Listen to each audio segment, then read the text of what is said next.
Foco Studios in Oklahoma City. This is a fantasy football update with Mike Baldwin. I'm Jenny Carlson. We're brought to you by Hudiburg. Go to Hudiburg.com and buy your next new car during an NFL game or two. Mike, who you got to start this week? Well, Lamar Miller, the running back from Miami, he's one of those guys, he's slowly but surely, they're working the offense. Tannehill's not performing well. He's worthy, and with so many buys, you probably almost have to. Stevie Johnson on the Bills is starting to get a little chemistry with the new quarterback, Thad Lewis, after E.J. Manuel went down.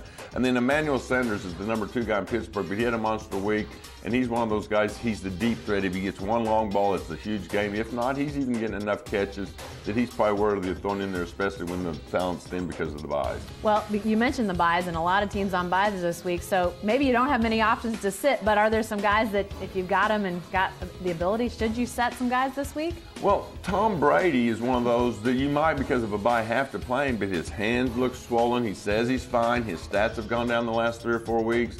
Gronk is back. That's helped him a little bit, but he's just not the same Tom Brady. And they're winning games, and everybody says, just think how good they could be if Brady ever becomes Brady. But the fact he's not right now, if you've got another option, go with the other option. Another quarterback's RG3. He looks a little nicked up. He's not performing quite as well. They got the Chargers at home this week. Let's see how he does. And then Steven Jackson, the running back, finally came back. Didn't look good at all.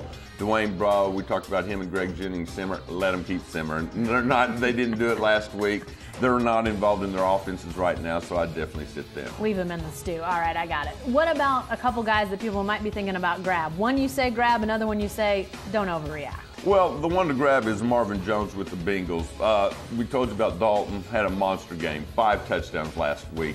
4 of them went to one guy named Marvin Jones. It's almost everybody's waiver wire. Yeah. Now, will he do that every week? No, but he's got 6 touchdowns the last 3 games. He's getting more targets, which in fantasy ball means, you know, he's throwing your way some.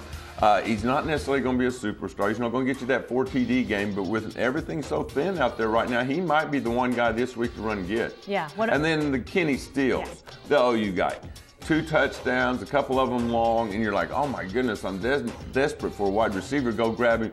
If you're that desperate, Kenny's worth having on your roster and maybe playing him at some point. But it's sort of like Roy Halou the week before. He's still not the target guy. He only had 4 targets last week. Tight end Graham still had 10 or 11. Colston, some of those other guys on there.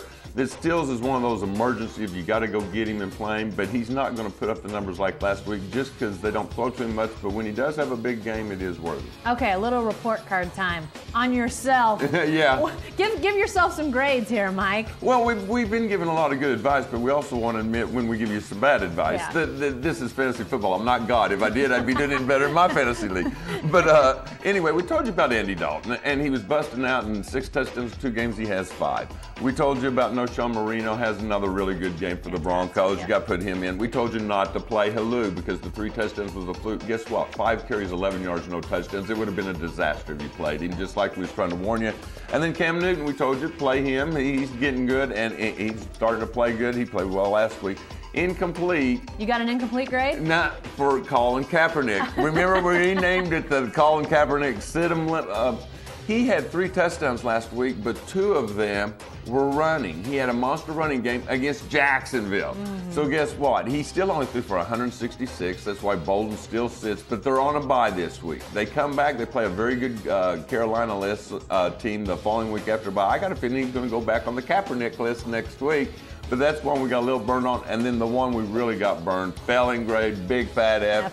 Josh Gordon's facing the great Kansas City defense. No way he's going to have a good game. Big game. Yeah. So we failed on that one. But we've had a lot of good ones, but you miss some sometimes too. So we want to confess that every once in a while we give you pretty good advice, but every once in a while it backfires. Some A's, but an F every once in a while. Yeah, too. No doubt about it. All right. Thanks, Mike.